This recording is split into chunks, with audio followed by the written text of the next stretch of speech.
tonight we're going to do something that's going to change the power dynamic in the world of professional wrestling podcasts. Oh, Jesus Christ, I don't want to go along with another one of your bits. Nah, baby, it's me. I've come over from NBA Replay, and I'm here to talk about good wrestling.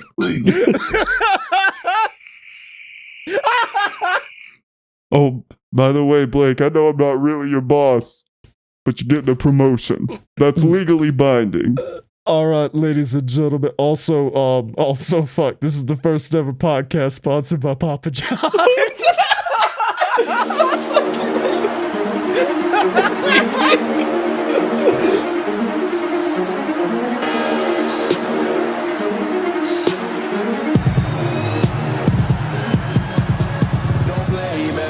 Welcome to Fight Boys, the show about professional and not so professional wrestling. I'm a wasted talent used to introduce a basketball star, Scottye Moore. I am getting past my prime, Blake Tanner. I'm back from Britain with an axe to grind, Dylan. Fuck, like... Okay, let's just quickly run through WWE, because clearly AEW is what we want to talk about. Didn't watch SmackDown. To me, it felt like one of the old... Well, I know, right? It was a week. But there was the Bayley rematch. I know. That was the only thing on that show from what I've seen. It was like the old Raws where they'd be like John Cena versus Shawn Michaels in an Iron Man match. Well, this is just the fucking show now, I guess. For what I heard, it made it fucking worth watching. I'll talk about it a little bit more later. Yeah. So that happened, and then outside of that, Roman and Jay are now they're cooling that off. Jay's now just fully aligned, and hopefully we're getting Daniel Bryan versus Roman, which, fuck yeah, because Roman's the most despicable heel they've had in a fucking while, and to have him against just the purest that pure, uncut baby face of Daniel Bryan. I need a little bit more Bryan in my veins. I've been jonesing for a while, so it's about fucking time. Can we get like a face version of the Planet's Champion? I really need that in my life. Yeah. No. It's also it's like the easiest heel to turn into a baby face, because we all agree with You know him. who doesn't? Vince McMahon. Yeah. But you know what? He's in the loser camp now. By the way, but has the SmackDown women's team been announced? It's Ruby Riott. I think it's just Ruby and Bianca are the only two announced right now, which is weird because literally every other team is like fully fucking fleshed out. Although, to be fair, given what's happening with the Raw women's team, I could understand SmackDown being like, maybe if we don't tell them they're on the team, they won't just beat the shit out of each other and keep putting each other through tables. Wait, what's the SmackDown men's team? SmackDown men's team is Owens, Jay, King, Seth Rollins, 1TBD, and King fucking Corbin. That was my favorite part of AJ Styles has really come into his own because he's now just a comedy character as being the captain of Team Raw. Or the skipper if you're listening to Matt Riddle. Yeah, like last week, best line of all of Raw was AJ drop kicked Keith Lee out of the ring after they all started doing infighting, and he just went, "Why don't you all get along? Why?"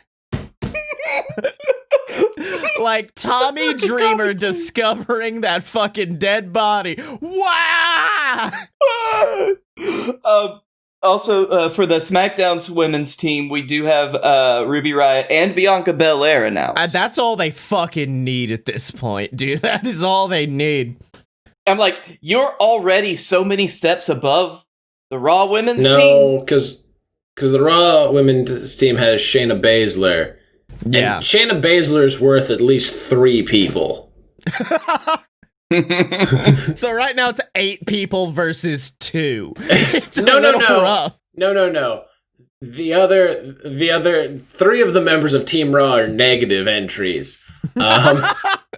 Yes. Nia Jax is negative just on the fact that she's going to hurt somebody or herself. Yeah. And then, you know what? Actually, no. I'll count Dana Brooke as a person. So Jesus Christ. No, it would have been worse if it was like Dana Brooke, probably like 3/5 of a person on that team. No. But no, going back to AJ's promo, he was trying to get Team Raw to like gel, and he was like, "You guys need to understand who we're fighting against.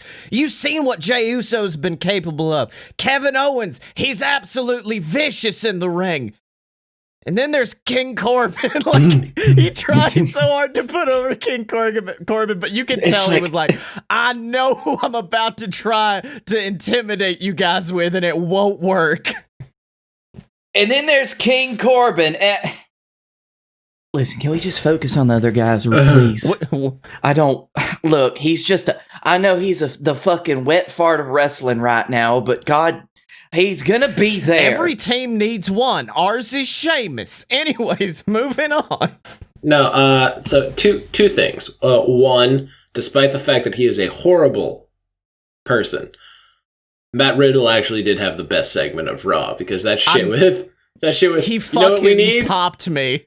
Rad nicknames. And he just goes through it. And the best part is he calls Sheamus Fireface, and everybody else is trying so hard not to double over laughing. The worst part of it, though, is when they pan to Riddle, fucking Keith Lee is in the background, and he is holding it together the least.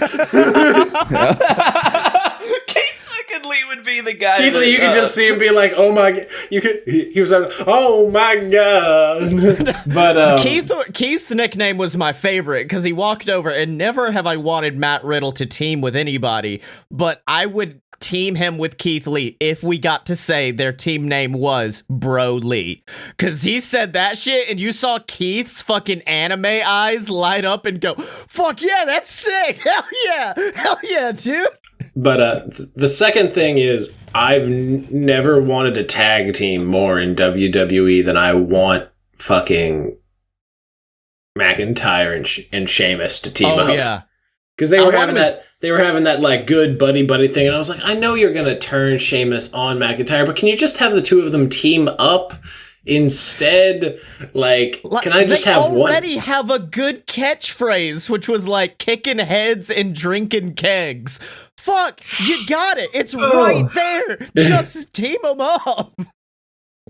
Just have it, just like, make it the anti-Cesaro Sheamus. Make it the anti-Bar, where they just already start off as friends, and then we can degenerate it from there. But, like, let's just... The anti-Bar. Well, the bar's just where they meet now. Also in Raw news, apparently Braun Strowman's a babyface now. I don't know how Raw works, because they're like, well, Bray and Braun are baby faces now. I'm like, but Nikki's actively campaigning against one of your top baby faces, then trying to steal Alexa back. And also, every segment your babyface and Alexa is in is mildly horrifying. Yeah.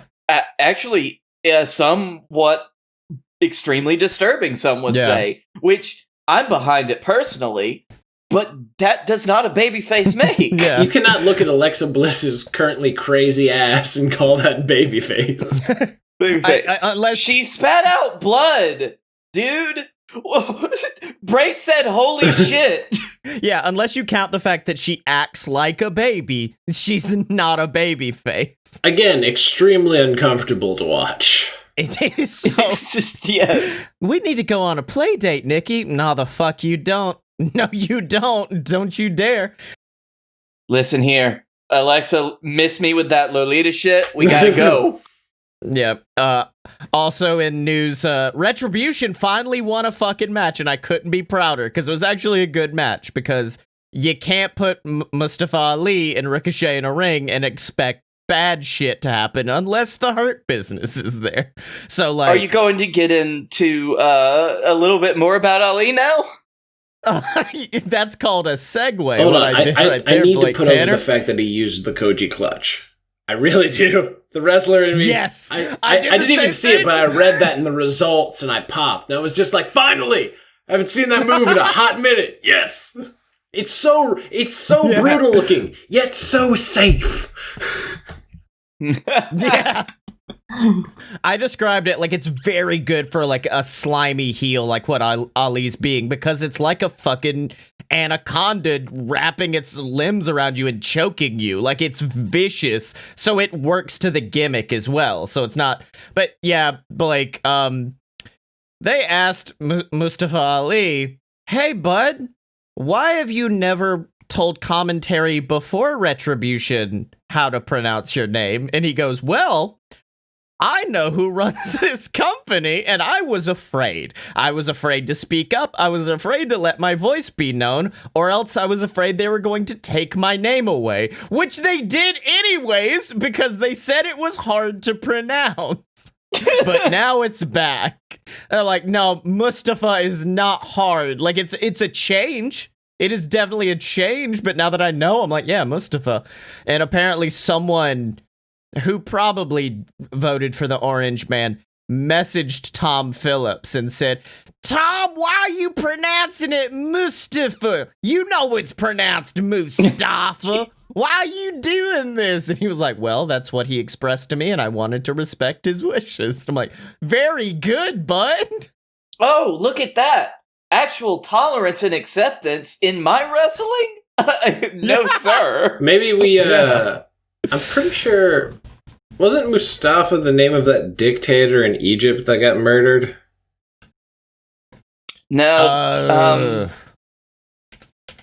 No, the, wasn't it, Simba's dad? Wasn't that,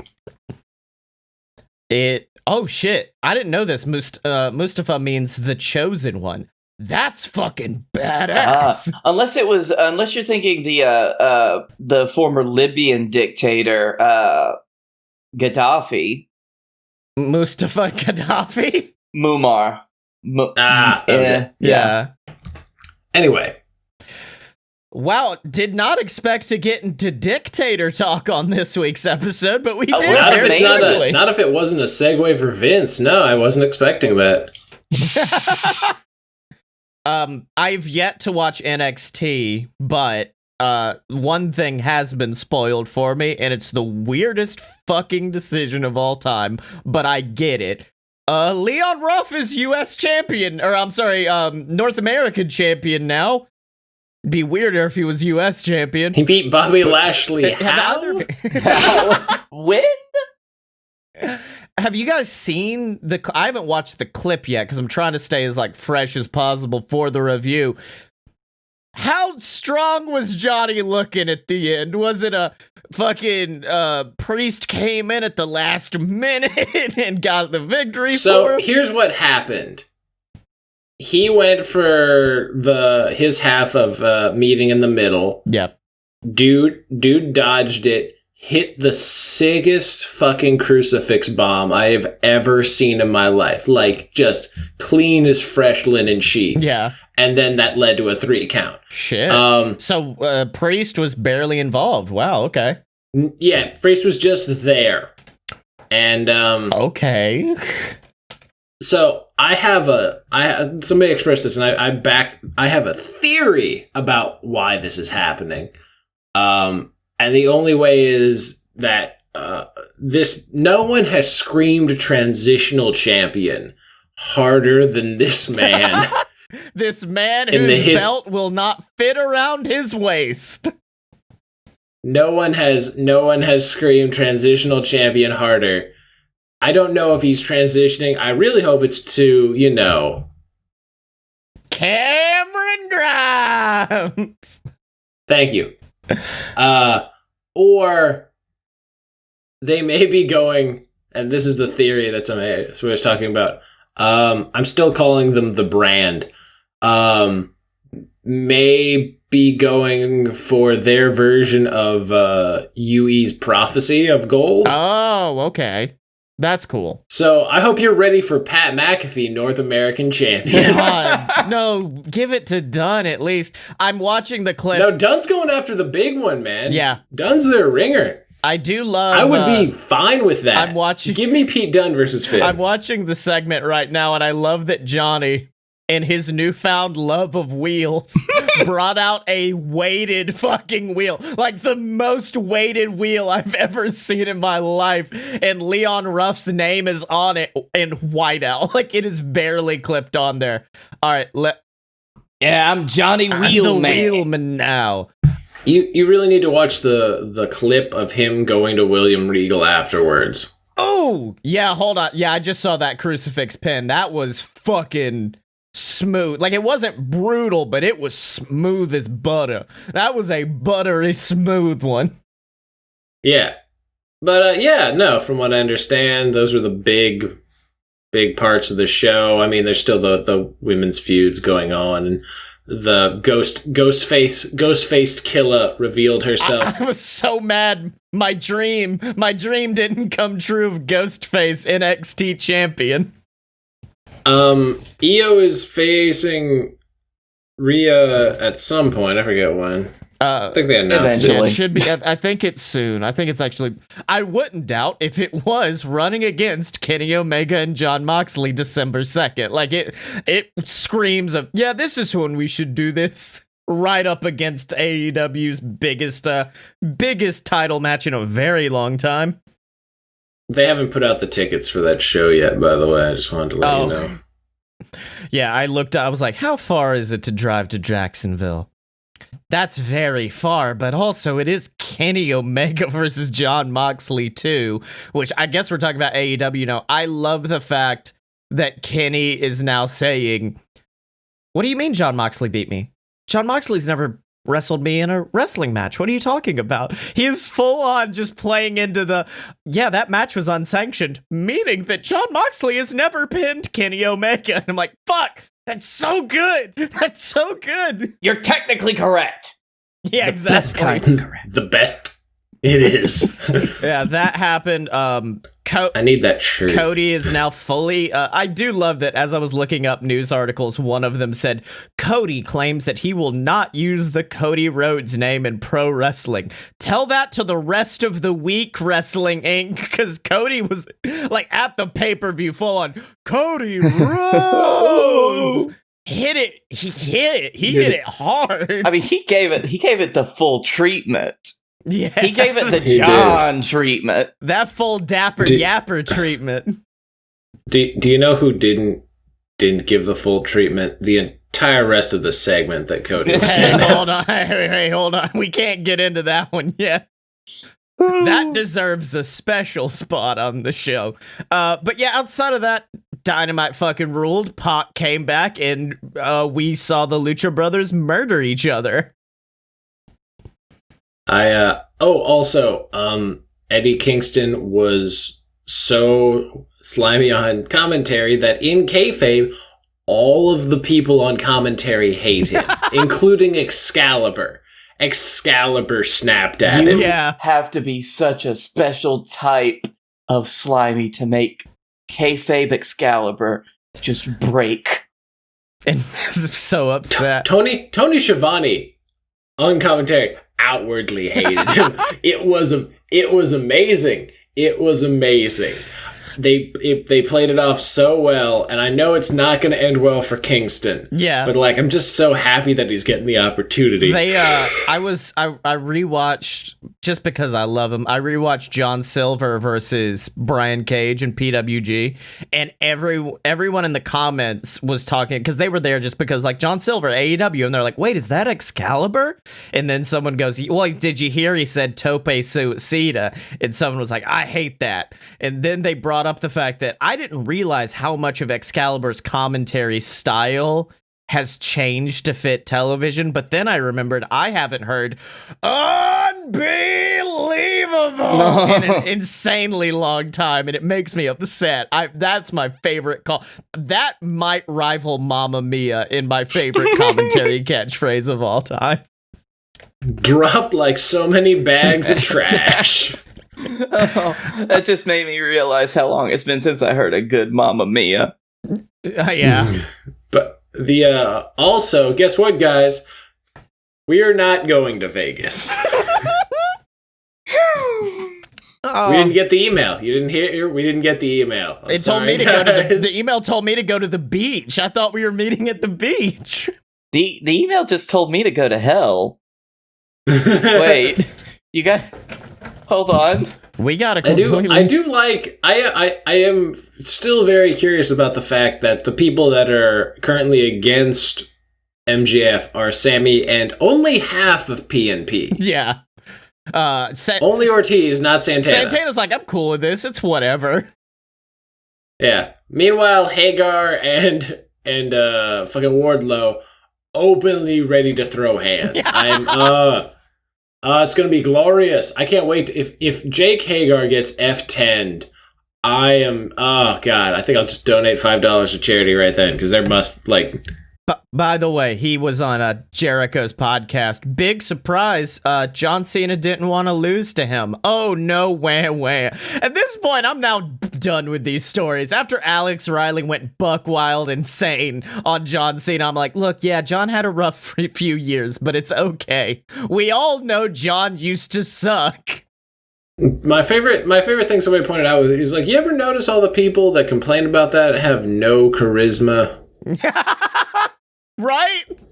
And it might be the fact that John Cena refused to drop the strap to anyone he saw as inferior, which is a shitty thing to do, but through the magic of hindsight, he was technically correct. What, you didn't enjoy that Jack Swagger World Heavyweight fucking Championship run?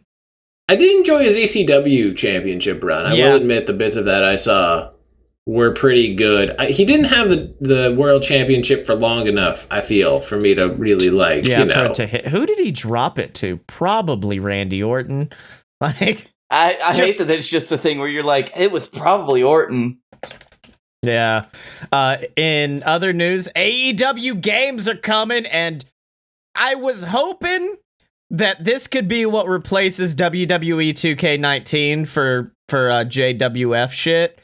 Mm-hmm. No, not they quite ain't there yet, but I am still very fucking I'm excited for that. I'm very hypey for the GM mode game they're coming out with for mobile. And then in the most buck wild play of the entire presentation, they said, all right, you're down for this GM mode, this thing that a lot of people have wanted to come back. You wanted No Mercy back. We're bringing back No Mercy.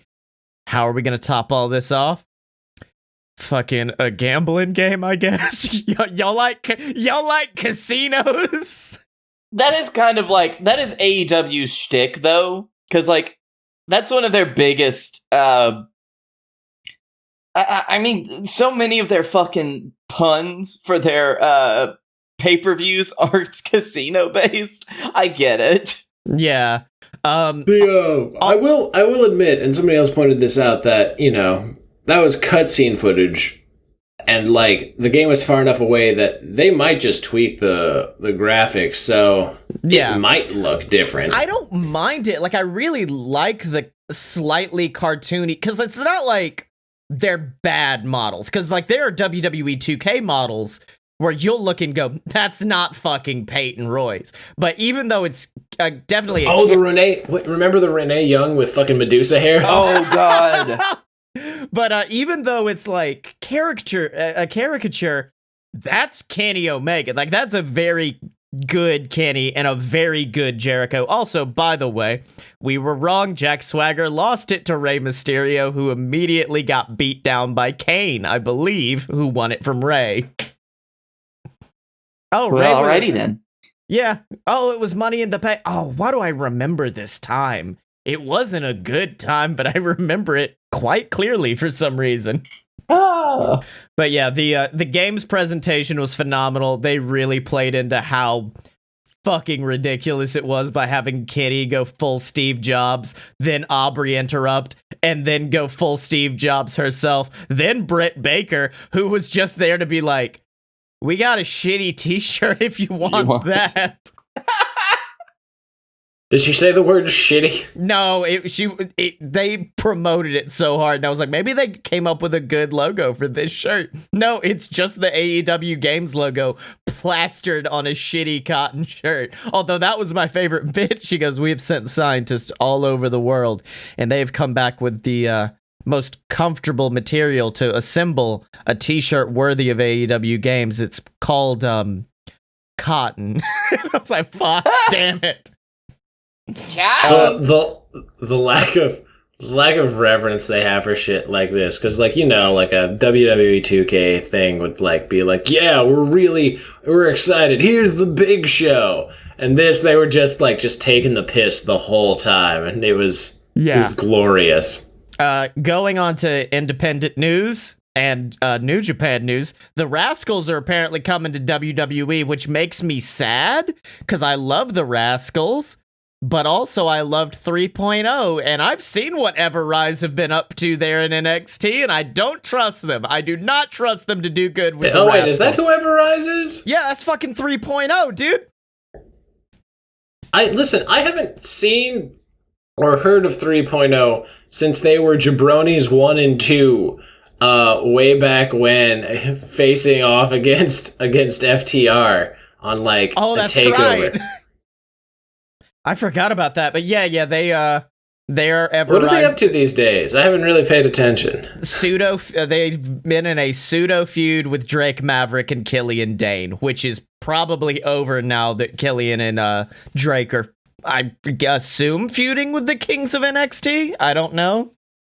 What's their gimmick now, though? 3.0. Hold on. God damn it. We made you guys wait 4 years to be yourselves. And now, Dylan, would you like to rub our nose in the fact that even when you're wrong, you're fucking right, because you called it down the line? In the first time in New Japan history, well, since the introduction of the Tokyo Dome briefcase in 2013, the briefcase holder has lost one of their defenses. In this case, their only defense, when Kota Ibushi was pinned by Jay White using the ropes. By the way, I don't know if you've ever seen a backslide where they just used the top rope. They didn't use the bottom or the middle. They straight up put their feet on the top rope. Like, usually you use the bottom one so the ref doesn't see. Yeah, he was wearing bright red like tights too. Yeah. I had some questions after, but apparently it was a good match. But yeah, Jay White, King Switchblade, the skeeziest looking New Zealander you've ever seen in your life, is going one-on-one with Naito at the Tokyo Dome. But it's okay. Ibushi gets a match on the 4th. Jay White's match is on the 5th. I'm really hoping that Ibushi's match is for the IC title and Jay's for the world title, so I don't have to deal with this unified title bullshit. From what I've read, I hate to break this to you, it is going to be for the unified titles both nights, is from what I've read. Like, obviously things could change between now and then, but that's what it's looking like. Why? It's the worst. It's the worst goddamn thing. Why even have both titles? Yeah, just make it. Why are you trying to get rid of the IC title? It's like this. It's literally is the second most prestigious title you have. Yeah. Just make a new fucking belt. I know WWE did it, and we don't always like their decisions, but it makes it easier to walk to the fucking ring. Like, the only cool thing anyone's ever done while having to hold two belts was John, when he would have both of them, like, connected behind his head, and he would just wear them like the most extravagant scarf. He would just have them wrapped around his neck. I take that back. I don't know if you there are things to having when you get not two, but when you get three. When you get three, you can be like Zack Sabre Jr., where you wear all three of them around your fucking noodle torso. Yeah. And you just smack them like 1, 2, 3. Yeah. Or if you have like Ultimo Dragon or Jushin Thunder Liger. No, Jushin Thunder Liger had the best because he had a bunch of models carry them out ring girls when he went to the ring for a show, and Jushin Thunder Liger, major pimp, big dick energy off of his 90s run. Really, just you can feel it through time. That's how. Yeah. And you know what I can feel? All the love from our patrons at patreon.com/loadofbs. Please give us fucking money. For the love of God. I need it. Give me the money. We're just dropping all pretense now, huh? But you get cool shit. I just released an episode of Wrestling History X about John Cena's United States title run, which let me go back and revisit just how fucking good of a storyline that was. And you can get that and access to our Discord where we hang out, watch wrestling, chat, do all sorts of shit, and you can get it at patreon.com/loadofbs. All right, Dylan. Who are we? This is the first time Blake's ever not gone to piss during a Patreon plug. I'm very proud. Oh no, there's a couple of times. We've been getting through this one pretty quick. Yeah, we've been just moving right along. You should tweet at Liv Bates. She got her first win of the year on Tuesday. Aw. Oh yeah. The lone librarian got a win before Peter Avalon. It's hilarious. I do like that Peter's finally getting to be pretty Peter Avalon again. PPA attack. So he's just a nice little pimp. So what? Oh snap! Wrestling Leva finally got a win. I'm so proud. Yeah, there you go. But no, have you been watching the clips off of Dark of Pretty Peter Avalon? Not lately. Oh, you need to. You need to. Wait, did you ever check out Max Caster like I told you to? No, I didn't. I meant to, but I never actually got to go in. Was it on that Dark? Like not this week's, but the previous week's? No. This past week he had Max Caster just comes out every week and just disses. Honestly, if my babyface wasn't what it was going to be the Acclaimed, because they're so actually no, they're my heels. They're my heels. Because no. They're so good at it. But okay. I gotta go with something else. Like they're just, first off, they call themselves the Acclaimed, which I'm surprised has never been a team name, but it works so well. Yeah. All right. I've now got Max Caster pulled up for right after this. Look, I do like that Dark now. They're airing the full thing, but they're also splitting the matches up, so I can just click onto one, and I don't have to be like, they've been doing it for a while. So you don't have to watch an hour and a half. Yeah, so I don't have to be like, all right, time to watch Dark, clear out my fucking Saturday and Sunday, so I can get through this whole show. This 4 hour, it was only an hour and a half this week. That's only because they had an extra hour on Friday. A gift from the con. This time around, Scottye, you're gonna have to clear your Saturday and Sunday out because we got a lot of shit to record this weekend. Subscribe, motherfuckers. Anyways, let's get into our heels. You guys gotta go first because I may have a mental breakdown during mine, and I need that to be closer to the end of the episode. Okay, I'll get mine out of the way first, because if you do want to discuss it with me, and if we do want to have a fight, we can keep it small. Okay. Now, I understand this is going to be a hot take. Hot taker, you could say. Hot taker. Because, as it was announced, this Survivor Series, the 30th anniversary of Undertaker's debut, they will be finally, officially, once and for all, having the Undertaker's farewell. And it just reminded me of how fucking weird the retirement culture in wrestling is. Because and I really don't know how to explain it. I just always get annoyed when somebody says they're retiring. They have this wonderful angle. They retire and this is the completion of their story. This is the only time you can see a story become complete in professional wrestling. And if you don't do it right, then you end up with an Undertaker situation, because when Roman Reigns beat The Undertaker a few years ago at WrestleMania, we all thought that was it. Because it felt like that was gonna be it. I didn't like it at the time, but I was like, okay, this is what they're gonna do. They are going to retire Taker, send him out with a loss to Roman Reigns. That's going to build Roman up as the big guy in the company. And then Taker just kept coming back. And every single time he got worse. And it was like watching a dying dog that nobody would put out of their misery. And it really hurt to watch one of these phenomenal wrestlers that I have known for so long.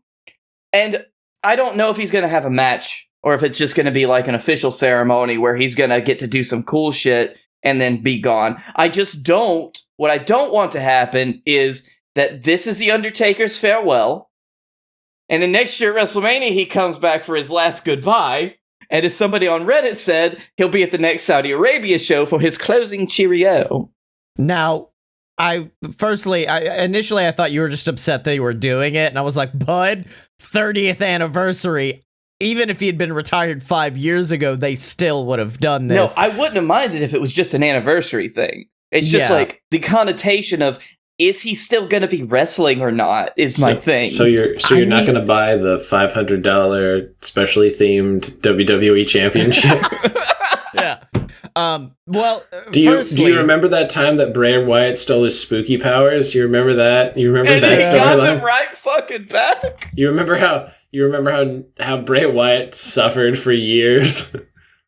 Remember how CM Punk fucking poured Paul Bearer's ashes on him and then left the company? Yeah, no, that wasn't immediately after, though. That would have been way funnier. Yeah. I've done all I need to do here. I poured ashes on The Undertaker. Well, Blake, you're forgetting this has to happen so we can have the return of Savio Vega.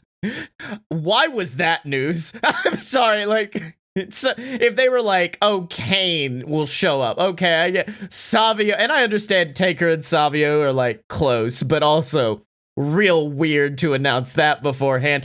But I feel like Taker is the least egregious because Taker's only had one pseudo retirement, and it was the Roman thing. Blake, I'd like to remind you of a little man I like to call the nature boy Ric Flair. I mean, Flair is by far the worst offender of this. To be fair, Ric Flair did admit that had it not been for his divorce and the fact that he really needed the money, he wanted to stay retired that way. He called Shawn Michaels to ask if it was okay. Yeah.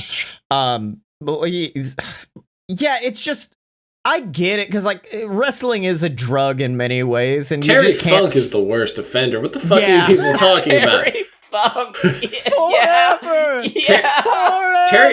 Terry Funk has retired and come out of retirement 5 times since yesterday.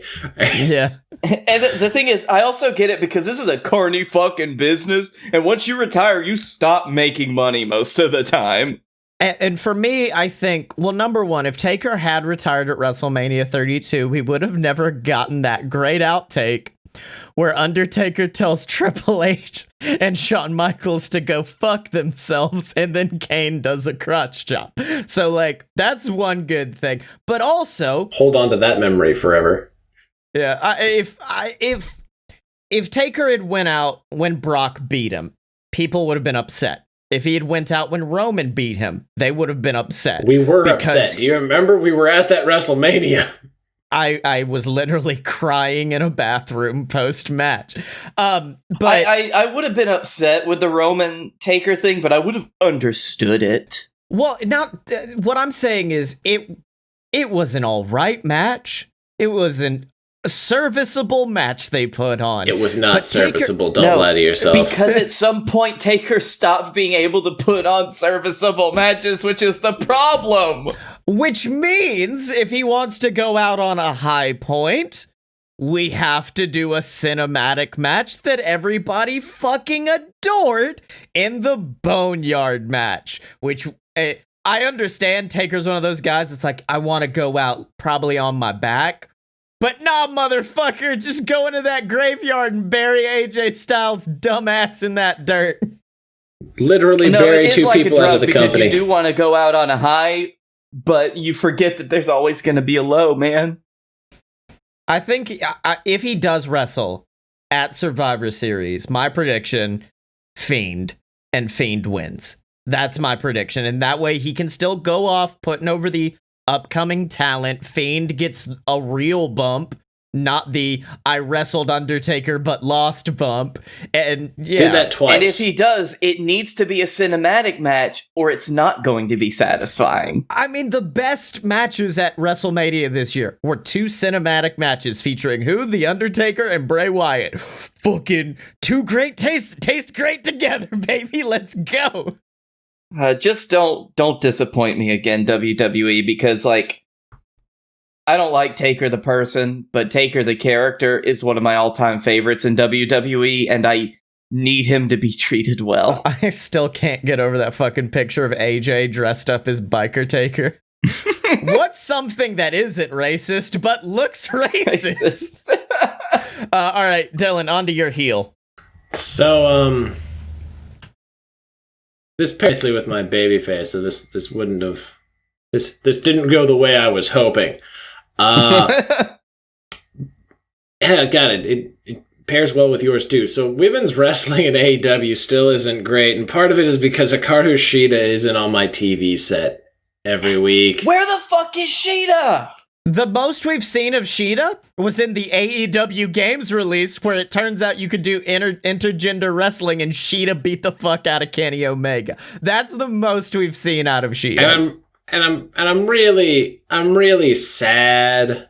And I know, like I said, it's a give. I can't give them much more time, because as much as I am not the biggest fan in the world of women's wrestling, not because of like just a like, oh, they're not as good. It's just like, it's one of those things you watch and you're like, oh, this isn't for me. I understand why people watch it, and there's times where I'm just like, this is fucking amazing. But like, if I have the choice between one or the other, but yeah, no, I can't sit here and say I don't want Shida on my screen. She's fantastic. She's got natural, fierce charisma. And like, I want her to have a platform to fuck shit up. I really do. I want her to start like, she showed some fierceness on Sunday. I want her to continue that and just come out and maybe start beating the shit out of people with a kendo stick. I don't know, man. Just give her something. Because she's great. It's just the fact that like, I have not been able to get behind so many of her title matches or defenses over the last year because they've just not given her any story or any build-up. Like, fuck, man. She's one of my favorites, and like, nothing. I'm sorry. I'm trying to give you guys this time while I mentally process mine, because my heel of the week is something that I'm still trying to just confront emotionally. But no. That was the one takeaway I had from the post Full Gear Dynamite was, hey, where the fuck's Shida? Because Shida's not here. In fact, the only women's wrestling match on the show was shit. It was Ty Conte versus Red Velvet, and that was fine. They both do. They've got great women's wrestlers. Ty Conte has a sweet finisher. Oh yeah, the gory special into the knee. It's like I think SCU has it's the SCU later, but she just does it one person, which honestly, yeah. And the other one works just because there's that added momentum of like the meeting, but hers just looks brutal.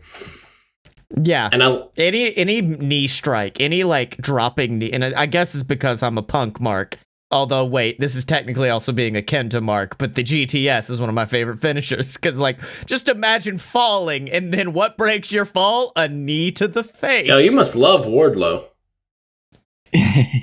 Good boy, love that big scary boy. Matter of fact, anytime a knee meets a face in wrestling, I'm happy. Yeah, knee to face.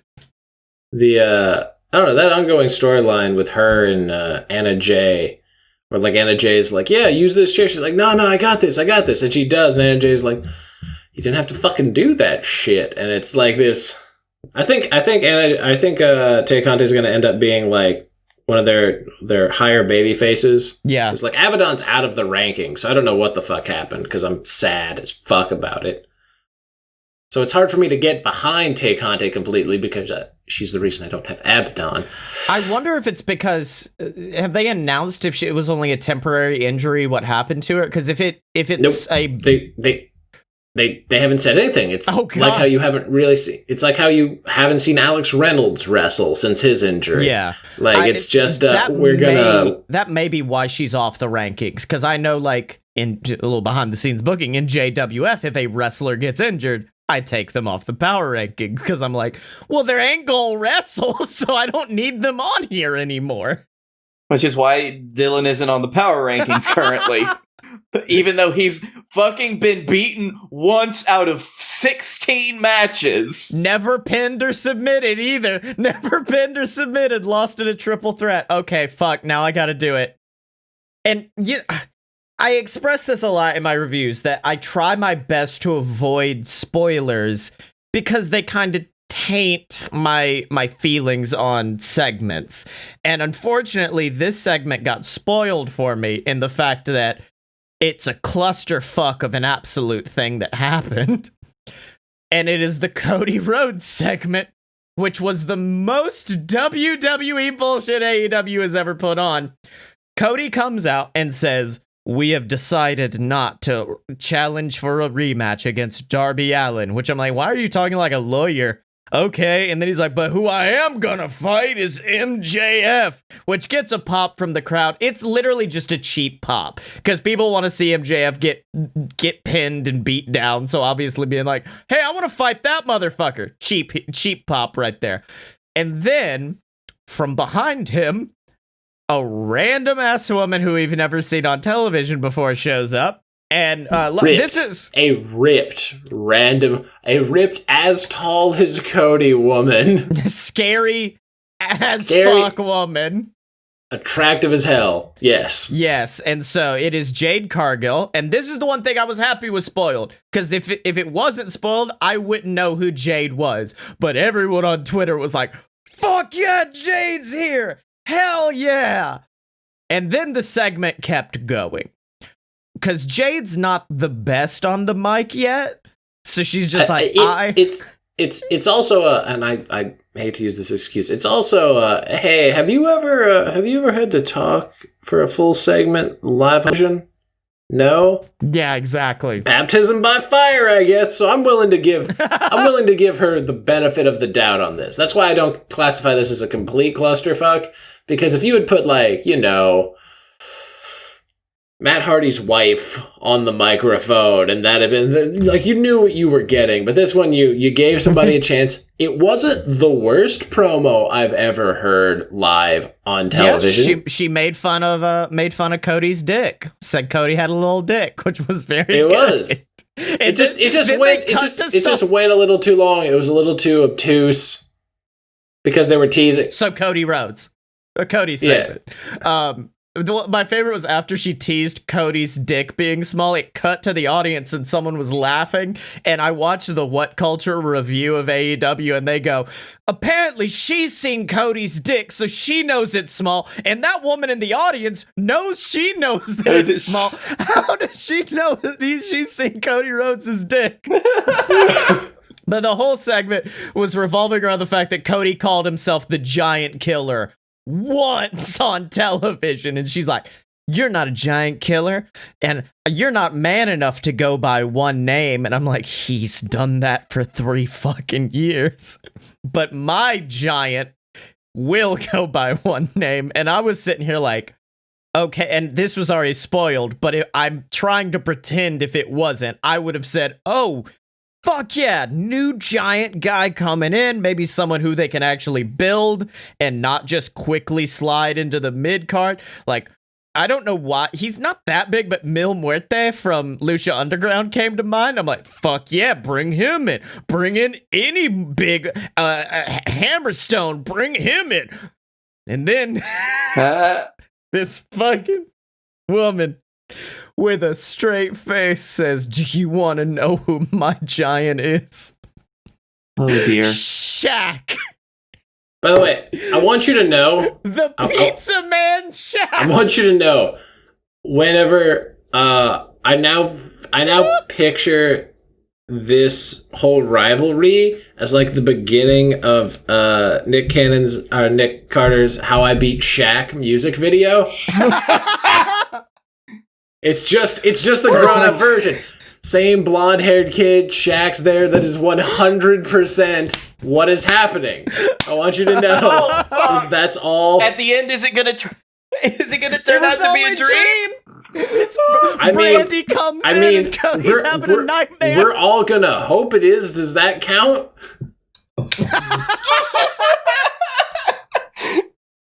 Like, I get it. It's fun to bring in celebrities, AEW, but Cody's apparently trying to stay babyface, and you can't make Shaq a heel. You can. He works for Papa John's. Hey! Yeah, fuck people who work for Papa John's. They're absolute assholes. I work for a franchisee! You're racist adjacent. He got fired from the board! Half the board got fired! But the rest of the board knew that was happening. That just doesn't happen once. Fucking Blake's like, my heel of the week is John Lasseter. Not John Lasseter, that's the Pixar man. John Shatler. John Shatler, the Papa John's man, is my heel of the week. It was just so buck wild. And then Brandy cut a good promo, but it was more funny than it was intense. Because Brandy came out just not like everyone in Twitter at once was like, did she just say heifer? What the fuck is Brandy doing right now? There was no hard R in that. Brandy was so offended she went street for a moment, and that was I was watching that and I was just like, this is great. I do love how Jade afterwards just gave her a slap on the ass as she walked away as like a show of dominance, and I was just like, that's not how that would work in men's wrestling. It's just like fuck. It's like John Cena in Boston is what it is. It's just like, this isn't you. What happened? What happened? This is a different you all of a sudden. This is costume 2. Yeah. But yeah, that all happened, and then I'm like, okay, this segment has had a lot in it. Let's cut to commercial. Nah, fucking Brian Cage just shows up, beats the shit out of Cody. Ricky Starks tries to join him. Uh-oh, here comes Darby Allin to even the odds. 2-on-2, set up a tag team match for next week. And then Will Hobbs is like, I'm still on the roster. Why am I not in this yet? My favorite thing is that is Ricky Starks running out from the tunnel. Not from the crowd, with Brian Cage, just kind of, and he's just kind of like, yeah, all right, let's go. In like, pure Ricky Starks fashion. In kayfabe, that means Ricky was backstage already at like fucking at the fucking food table, just like, all right, and give me some mac, let me get some chicken. What the fuck's Brian doing? Ah, shit. And then he just like rushes. It wasn't even an aw shit. He was like, oh, yes. Go. All right. Let's go on to our baby faces. And let me, since we're talking AEW, we'll use Blake as our WWE buffer. And I just want to go into Tony motherfucking Khan. And you'll remember, especially Dylan, the fact that on this show multiple times we said, fuck, we gotta wait till Double or Nothing for the blow-off to FTR versus Bucks. This is gonna be so long. And I can't remember, it was one of the Bucks that got interviewed, and they said, yeah, we wanted this to last an entire year. We wanted to push this out. And then Tony said no, and Tony booked the match. So Tony's the reason we have the tag titles. So and now we're having John versus Kenny on the 2nd instead of all the way in February, and I have to assume it's the same thing. Mm-hmm. Yeah, it's like, but that was when does long-term storytelling get too long-term? Yeah, but that was one thing. But the main thing where Tony really, because like when you look at Tony Khan, you expect a great wrestling mind, but not really much chutzpah to back it up. Because you and I see different things. He's a little nerdy boy. He looks like our little nerdy wrestle boy. But apparently Cody was talking about the unprotected chair shot spot with Sean Spears, and he was like, yeah, no, that was full on my fault. I told him to go in from the side and swing for the fences, and he fucking did it. He did it, and my head got busted open. And he goes, I went backstage, but I saw out of the corner of my eyes Moxley and Tony Khan ripping Spears to shreds. I had never seen that side of him, and I had never seen that side of Moxley's. Some days he says one word to you, other days he's talking your ear off. And then he goes into the fact that, let me find the quote, because this is a secondary heel of the week from Cody. He said the goal for the segment was to take chair shots to the head back for the boys, but in a safe manner. Cody, you failed. You failed. He did fully admit that. The thing is that they did gimmick the chair. They 100% did.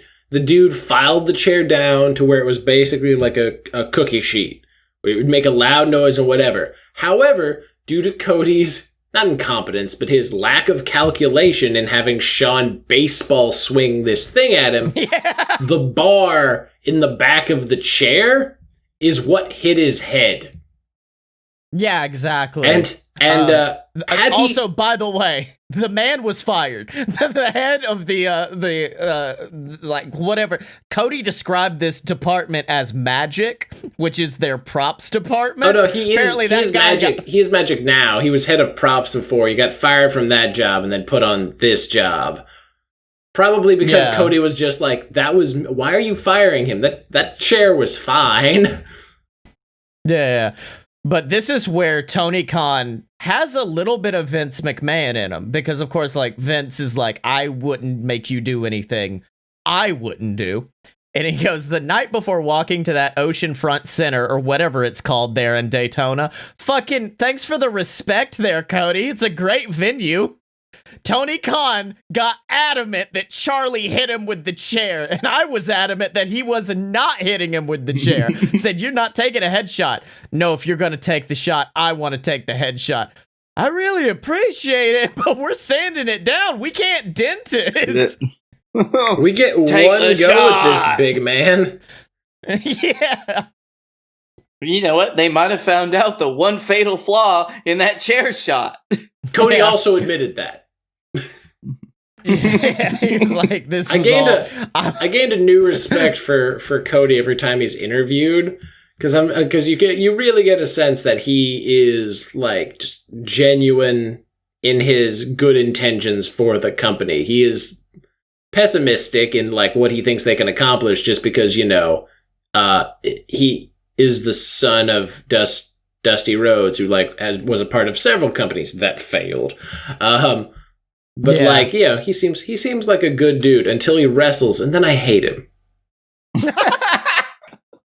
All right, Blakey T, onto your baby face. All right, I'll keep mine quick, but this is just a general love for a feud that I think is going to continue on ad infinitum, that I am A-O-fucking-K with, because it was great when it started, it was great now, and I hope that it stays great in the future, and that is the ongoing on-again, off-again Sasha Bayley feud, because anytime those two share a ring together in a big fight kind of deal, or even just even a blow-off after fight, they're gonna fucking draw, and they're gonna be fucking great. The Meltzer reported that the Sasha Bayley match from last week, it topped 2.5 million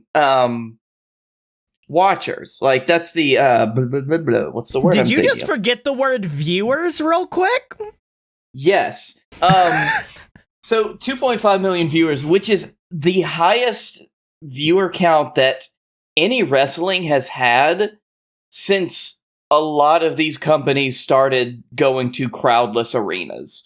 It is the most viewed segment ratings. That's also the word I was looking for. Highest ratings in months on a show doing a match that they already did on pay-per-view. And because it's Sasha Bayley, we all knew it was going to be great, so everybody still wanted to watch it. That's how much I love this feud, and I am, for as much as I hated that Sasha didn't get much before this year and some of last year, they're going like 90 miles an hour with her right now, and I'm really happy to see it. My favorite thing about this rival, because like they've had some off nights, they've had some off promos. The matches have always been phenomenal, except for the one where Bayley was like, "I'm gonna just hit her with a chair in this one early. If y'all don't mind, I gotta get home." But my favorite thing about this has just been the fit checks on all of them, because holy shit, Sasha's been bringing it with like all of her attire, in or like out of ring, in ring. She's getting it. Bayley's looking great. Yes. Fashionistas, both of them. I do love the idea that they're trying to out-fashion each other. Oh no, you can't beat Sasha. You can't beat Sasha. No. She'll come to the ring looking like a fucking Power Ranger on their way to the Met. Like fucking Sasha can get it. It's like when she came out for the contract signing before Hell in a Cell, I'm like, this woman is an actual queen. She is real royalty. She is actual, like, I would need to bow before this because I could never hope to reach that level of good in anything. We cannot keep being horny on Maine for Sasha Banks. Can you simp somewhere else? No, I've actually used up all my simp credits, so that's about it. But the feud itself, ever since their feud in NXT, like, anytime Sasha and Bayley have gotten together, they always find a way to make money. Yeah, I still love that. I think I talked about it on the show, the call during that, where they're like, you know, when they fought in NXT, that was just business. And I'm like, Sasha Banks made a child cry, Michael.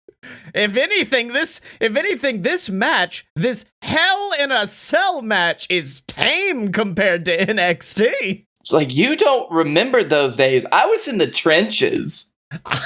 I was there. All right, Dylan, it's time, because this is really all of our baby face of the week. I just had to give it to someone. Oh, yeah. So, Saturday was a great day. Great night. Because, you know, there was non-wrestling stuff, and then it was capped off by really good wrestling. AEW Full Gear was perhaps top to bottom the most complete card of the year in terms of quality. Because even when it was bad, it wasn't that bad. The opening buy-in match between Deeb and Allison Kay, very good. Showed off a lot from everybody involved. Very impressive. You know, at this point, I would argue that the NWA women's title is really the women's title in AEW, because we see them more than we see Shida. God damn. Yeah. The Shida match with Nyla Rose was good, was really good until the last minute. Then it just went to being okay. Vicky messed up that like trip up spot. Really, if you just had the thing where fucking Shida lifts Nyla's head off the ground and then just like finishes her, that probably would have been a better finish. But the match overall, still really goddamn good. Still really solid. Like it was a good match. That was a good match, and that was the worst match of the card probably. Like you can't say that about a WWE pay-per-view this year. Hell, I can't even say that about Wrestle Kingdom. I think, hold on. I'm trying to remember Clash of Champions and if it had a stinker, because I remember loving Clash of Champions. You didn't like the Raw match. There was a Raw match you hated. Well, I mean, it was Raw, so obvious. Oh, wait, hold on. Bobby Lashley versus Apollo Crews. I don't even remember the fucking match, but I can tell you right now that was probably not good. John Silver is, like, just a star. He really is. Yep. That Orange Cassidy, that was great. Kenny Omega versus Hangman Page rivaled FTR versus the Young Bucks as perhaps the best match of the night. and like given another 5 minutes could have been match of the year. That was how good the two of them were wrestling. That was how good the story was.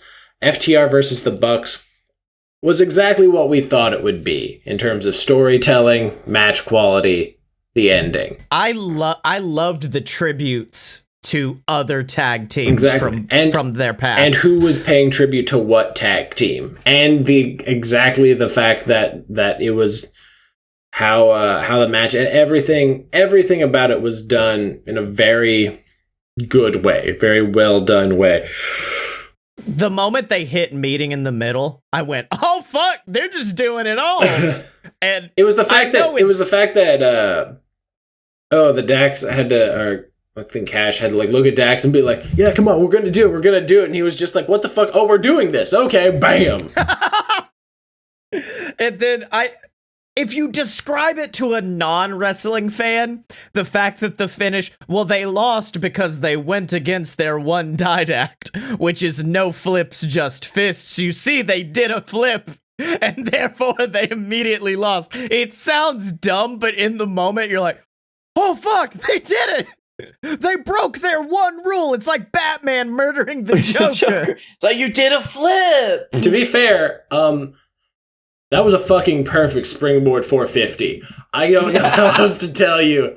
That was buck wild. The moment he went for this, I was just like, that is not, and he did it, and I was just like, as he was midair, I was like, that's fucking perfect. And then he hit the canvas, and I was just like, that's as well as you could take that bump, too. Fucking top guys indeed. It's like, why do you not do flips when you do them so good? Yeah, and I know a lot of people wanted it to end with, like, more bang for your buck or a Meltzer driver, but something about that desperation super kick at the last minute, that was his silver bullet. Like, that was all he had. He broke his ankle on Dax's jaw or whoever was in the ring, then pinned him 1, 2, 3. Fucking ace. It was perfect. The TNT title match with Darby Allin being the man that just won't die or won't say die, overcoming Cody, really good. Cody continues to have the most outlandish entrances in the entire company. At this point, I expect him to come out with an entire like brass band, because that's the only way he can fit more fucking people into his entrance. And like, I know a lot of people, like, I know some people are like, this was Darby's moment. Why would you have Taz ruin it? I'm like, no, because I think a lot about images in wrestling. Like the image of CM Punk kissing Vince McMahon goodbye with the title. Like, I love those one-shot captured images.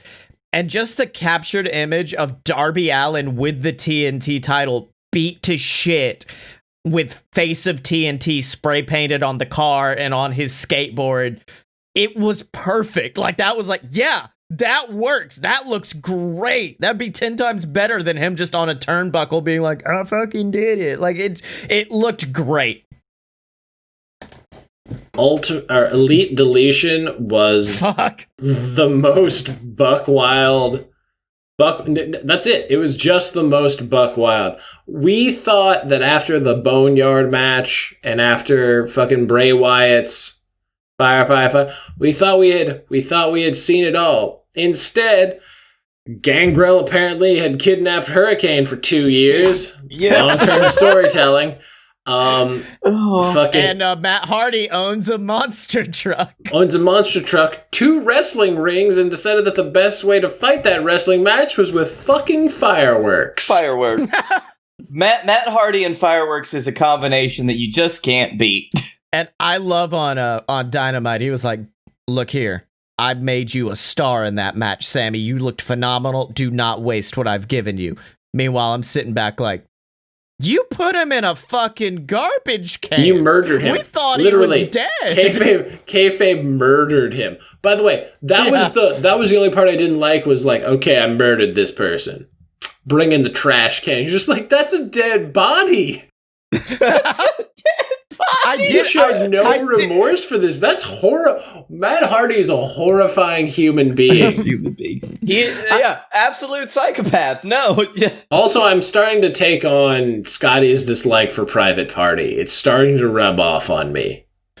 Yeah, it's a little rough. Like, because he was like, I'm going to call in backup. And it's one of these matches. So I'm sitting here like, oh, it's going to be some buck wild. Ah, fuck, it's just Private Party. Okay. That's who it is. That's fine. Okay.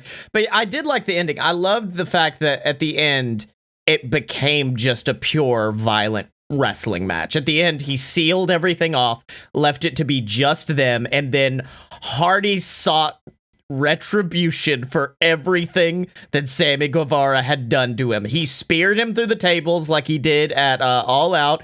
He cracked him in the fucking skull with that steel chair. Everything Sammy did to Matt was like, well, I gotta do it back to you because that's how this works, I guess. It's like, this is, I mean, you know what? That's just how I'm gonna make it work. There's no you know what? I'm just gonna kill you. Matt, you don't understand. You're a man. That's a boy. You're beating a boy, Matt. You've beaten the boy. Yeah, don't care though. And I'm gonna kill him. In the main event. What happened in MJF versus Jericho? Because I know I watched it. I don't remember. I know it was good. I don't remember it. So they actually had a pretty good match. Then Wardlow threw MJF the ring. He put it on. But Hagar threw Jericho his bat. That's right. And then MJF flipped Jericho off and pulled a Guerrero and fell to the mat. That's right. And then used that, like, Jericho waving it off to get the 1, 2, 3.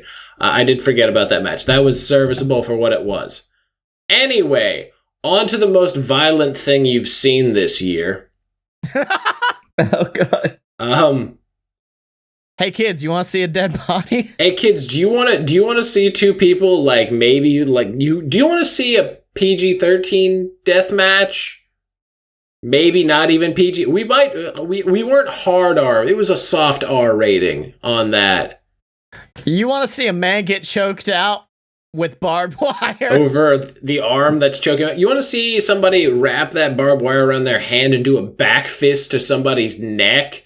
Do you want to see a man get thrown into thumbtacks, then have isopropyl alcohol poured on those wounds?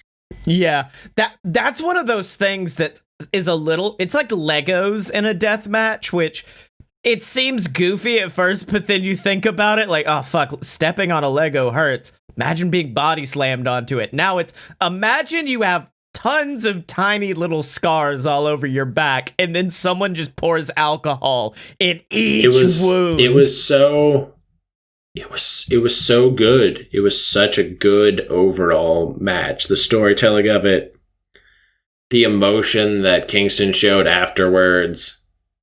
Yeah. The fact that he's been playing it up for days now.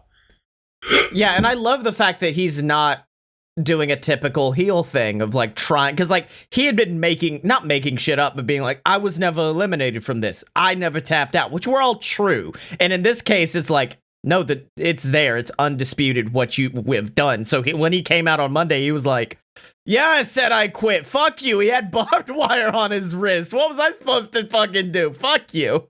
He's like, yeah, I never got pinned, never got submitted, it's fine. I did get fucking murdered, though. I did get... Is that your British Eddie Kingston? Yeah, it's my British Eddie, I guess. Fuck you. Bretty Kingston. Hello, everyone. Bretty Kingston. Hello, how you doing there, my family? Fuck.